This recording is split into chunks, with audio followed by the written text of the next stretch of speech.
What does Arthur Levitt bring to the table for you, and why did he choose BitPay? Well, you know, it was great talking to Arthur. He really recognized, and something that was really important to him was bringing like instant settlement into the financial industry. And so when he saw Bitcoin, that's what he saw, and he understands the value that that has. And so, you know, having his experience advising us and helping us communicate that message to Wall Street and others, I think will be invaluable. So everybody knows the price has plunged.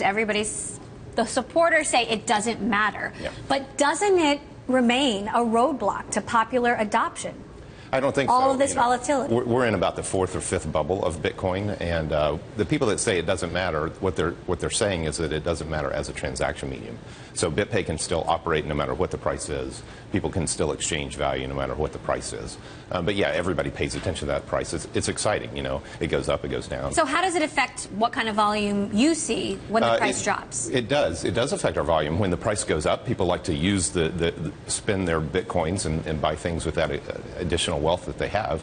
When it falls, you see the transaction volumes fall with it because people decide that they want to save more. And so it becomes kind of like the savings versus consumption's preference kind of thing. You have someone like Mark Andreessen, widely watched venture capitalist, very bullish on Bitcoin and digital currency in general as an innovation of the future. You have Peter Thiel, on the other hand, who has a lot of experience in payments, co-founded PayPal, saying it's not going to work. I don't think Peter's saying that. I think he wants to see more evidence that it will work. And so that's a good outlook to have. He wants to see more progress. He told me it was very unlikely that it would work. Okay.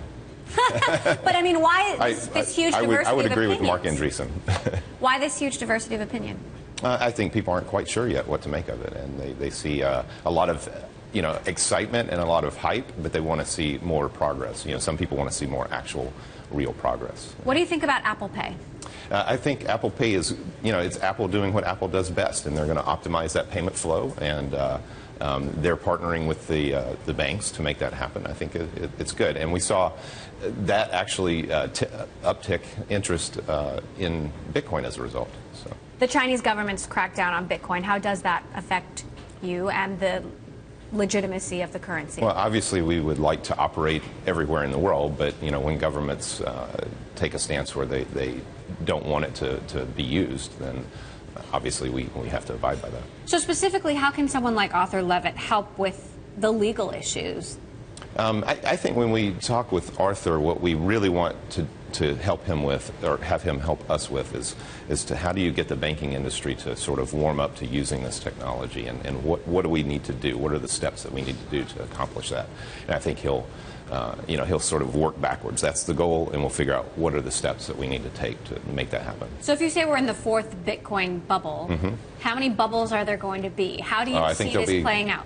Bubble after bubble. So what happens is you get a lot of interest for one reason or another. A lot of people decide that they want to buy Bitcoins. They buy them, and then this might be their first experience with them, and then they're like, well, now what do I do with them? So, and then some of those people kind of lose interest, and you have a fall in the price, and then it stabilizes at some point, forms the bottom, and then the next wave comes when something happens. And I think the next wave will probably be triggered by us seeing some really, truly unique applications of the technology that people maybe hadn't thought about. Where are we going to see that? I think you'll see it in the next 6 months. What do you mean by that? There are things that you can do with a Bitcoin payment system that you can't do with any other kind of payment system. What Bitcoin fundamentally is a record of history. And you can embed anything in that record, not just transactions. So I can record. There's a great website, the Internet Archive. They actually timestamp or take snapshots of websites. It would be great if you could snapshot those websites in the history of Bitcoin, so that you had an indisputable record of history that nobody could alter. That's just one application of it. But there are going to be things like that I think people haven't thought of, that once they see that, then they'll get excited about it all over again.